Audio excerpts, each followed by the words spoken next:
नमस्कार, शासन पक्ष में आपका स्वागत है। मैं हूं डीपी ओझा। मैं इस समय मौजूद हूं सीएम आवास के बाहर, जहां पर लगातार 7वें दिन भी तीनों महापौरों और महिला पार्षदों सहित नेताओं का धरना जारी है। निगम करे पुकार, तीनों निगम करे पुकार, पैसा लेने आए हैं, पैसा लेकर जाएं। मैं कहूँगी कि केजरीवाल जी को इतना सोचना चाहिए, जिस तरीके से एडवर्टाइजमेंट करते हैं कि दिल्ली का भाई बोल रहा हूँ, दिल्ली का बेटा बोल रहा हूँ, तो सबसे पहले तो वो कहाँ है दिल्ली के भाई और दिल्ली के बेटे। हम एक जनता के प्रतिनिधि हैं चुने हुए, वो भी एक जनता के प्रतिनिधि हैं। एक सरकार दूसरी सरकार से बात करने आई है, और जब पहले हमारे तीनों मेयर बैठे थे, उन्होंने आश्वासन दिया था कि 10 डेज के अंदर हम आपका बकाया जो पैसा है वो आपको रिलीज करेंगे। तो वो 10 दिन के इनके एक तो वादे इतने खोखले, पूरी दुनिया ने देखा कि हमारे तीनों निगम के मेयर यहाँ बैठे हुए थे।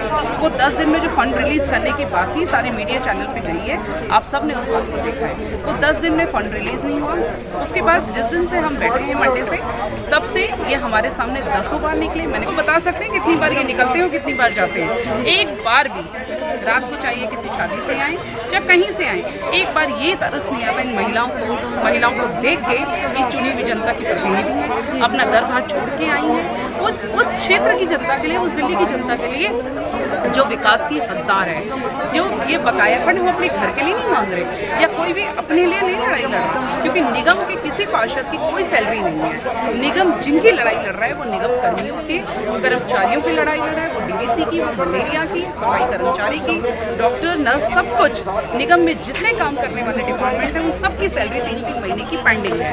उन सैलरियों की लड़ाई के लिए लड़ रहे हैं, क्योंकि उनके घर के चूल्हे नहीं जल रहे। हमारे कर्मचारी हमसे कहते हैं 3 महीने की हमारे पास सैलरी नहीं है, घर कैसे चलाएंगे, वो उधार ले रहे हैं। अगर उनकी जनता के हित के लिए हम यहाँ बैठे हैं, हम कौन सी राजनीति कर रहे हैं? हम सिर्फ उनका हक दिलाने के लिए कह रहे हैं। ना तो वो किसी पार्षद की जेब में जाना है, ना वो किसी मेयर की जेब में जाना है, ना किसी की। वो सिर्फ निगम और जनता के, निगम कर्मियों की सैलरी मिलेगी, और जो जनता का वाकई में डेवलपमेंट विकास होना है क्षेत्र में, जिससे हमें वंचित रखा गया है। ये निगम पार्षद मरने से लेकर जीने हर सुख दुख में खड़े रहते हैं, और सिर्फ एक मात्र निगम पार्षद जानता है कि जनता का दर्द क्या है, जनता के घर में है वो। इसलिए इस दर्द को अपने निगम कर्मियों की जब तक हम सैलरी नहीं देंगे, हम यहाँ खुले में सोते हैं, ओस हम पे गिरती है, हमारे पास ढंग के गद्दे और रजाई तक नहीं है। केजरीवाल जी ने एक बार नहीं सोचा कि महिला पार्षद आए, हम टेंट लगा दें या उनको सुविधा दें। मैं अपॉइंटमेंट कमेटी की चेयरपर्सन हूँ, और आज मैं आपके चैनल के माध्यम से ये कहना चाहती हूँ, आपके सभी 20 महिला निगम पार्षद दिन रात बिगड़ डटे रहेंगे जब तक हम अपनी सफाई करें। सिर्फ सफाई करने के लिए हम अपने क्लास ए से लेकर क्लास डी तक के निगम कर्मचारियों की तनख्वाह लेकर नहीं चलते। लेकिन भाई बेटा तो बने, सबसे पहले अच्छा इंसान बनकर दिखाएं। जिस इंसान के अंदर संवेदनशीलता का हनन हो जाता है, वो इंसान के लाने के काबिल नहीं लगता। जब उसे हमारे निगम कर्मचारियों के जो 2 लाख हैं और 50,000 पेंशनर की संवेदनशीलता ही नहीं पता लग रही कि वो किस प्रकार अपना घर चला रहे हैं, तो कैसा इंसान है वो? उसे एक अच्छा इंसान पहले बनना पड़ेगा। मुख्यमंत्री तो बन सकते हैं, अच्छा इंसान बनना चाहिए। लोगों के घर में चूल्हा नहीं जल रहा, बच्चों की फीस नहीं जा रही, पर राशन नहीं है, उसके लिए संवेदनशीलता नहीं। वो हमसे क्या पूछने आएंगे? अतिथि देवो भव हमारा नारा है। जब हमारे दरवाजे पर कोई अतिथि आता है तो वो हमें पसंद हो या ना पसंद हो, नमस्कार करते हैं, पानी पूछते हैं, चाय पिलाना हमारी मर्जी पर होता है। लेकिन हमारे सीएम साहब हमारे सामने से निकल के चले जाते हैं, रुक के जहमत भी नहीं करते कि हम इतना पूछ ले, ये महिला पार्षद या बैठी है, इनकी कोई परेशानी में रहते हैं। आपने देखा होगा कि किस तरीके से विपरीत परिस्थितियों में अपनी जान पर खेलकर सब निगम के कर्मचारी ही क्षेत्र में थे। वो कूड़ा भी उठाते, पॉजिटिव लोगों का वो सैनिटाइज करने भी जा रहे हैं, वो डेंगू मलेरिया की लड़ाई भी लड़ रहे हैं। अगर वहाँ पर प्रदूषण के लिए पानी का छिड़काव भी कर रहे हैं। अगर उनको सैलरी नहीं मिलेगी तो उनके बच्चे कैसे पलेंगे? हम उनको अपने कर्मचारी नहीं मानते, उनको हम अपने परिवार का हिस्सा मानते हैं। हमारे परिवार के लोग अगर उनके चूल्हे बुझने की नौबत आ गई तो उसके कारण से हम केजरीवाल जी पिछले 4 सालों से, हम जब से आए तब से चिल्ला रहे, हमको 1 रुपये फंड लोगों ने नहीं दिया।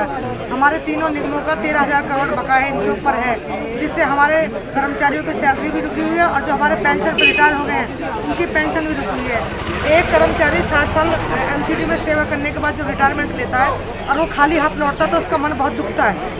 ऐसी भी परिस्थिति सामने है। लेकिन इनके कान पे जू नहीं रेंग रही है। पिछले भी जनप्रतिनिधि अगर वो सरकार है तो हम भी सरकार है, हमें भी लोगों ने चुना है। हम कोई अपने तनख्वाह के लिए नहीं आए, हम अपनी सैलरी मांगने नहीं आए हैं, हम अपने निजी काम से नहीं आए इनके पास। हम जनता की लड़ाई के लिए आए, हम अपने कर्मचारियों के हित के लिए लड़ रहे हैं। हम 30 लोग और 150 लोग उनके सिक्योरिटी में लगे हुए हैं, हम उनको नजरबंद करेंगे? आप उनका कैमरा चेक करिए कितनी बार वो बाहर गए और आए हैं। कल भी हम लोग यहाँ बैठे हुए हैं और गाड़ी को उद्घाटन करने बाहर तक आए हैं वो, लेकिन उन्होंने इतनी सहमति उठाई कि झाँक भी देख लूँ कि यहाँ पे महिला पार्षद भी बैठी हुई हैं। रात को जब ओस पड़ती है तो रजाई भीग जाती है, हमारे सिर भीग जाते हैं, लेकिन उसकी ठंड में भी हम लोग बैठे हैं। हमको टॉयलेट की सुविधा नहीं है, हमको नहाने की सुविधा नहीं है। हम किस तरीके से यहाँ बैठे हैं ये हमको पता है, लेकिन मैं ये बता दूं कि हमारे लिए ये परेशानी कुछ भी नहीं है। हम संघर्ष जारी रखेंगे और जब तक 13,000 करोड़ केजरीवाल जी नहीं देंगे। रात के समय यहाँ पे ओस भी पड़ती है, बच्चों की याद भी आती है, सबको अपने परिवारों को छोड़ के। और यहाँ पे हम सिर्फ इसलिए बैठे हैं कि हमारे जिन भी कर्मचारियों के घर पे चूल्हा नहीं जल रहा उनकी सैलरी हमें मिल सके और निगम के जो काम रुके हुए हैं उनको हम सुचारू रूप से कर सके। इसी फंड को रिलीज कराने के लिए हम केजरीवाल जी के घर के बाहर बैठे हैं। परंतु वो अपने आप को दिल्ली का बेटा कहें, चाहे वो कुछ भी कहें, परंतु उनको अपने यहीं पर अपने दरवाजे के बाहर बैठी बहनों की कोई भी परवाह नहीं है। अभी तक ना तो उन्होंने हमें किसी भी तरह की सुविधा दी और ना ही किसी भी तरह का कोई प्रतिनिधि मंडल अभी तक हमसे बातचीत करें। केजरीवाल जी आपसे बात करेंगे? निश्चित रूप से करनी पड़ेगी, क्योंकि जो भारत है वो लोकतांत्रिक देश है और लोकतंत्र में सभी को एक दूसरे का ध्यान रखना पड़ता है। और ये कोई हमारी निजी लड़ाई नहीं है, ये एक सरकार की लड़ाई दूसरी सरकार से।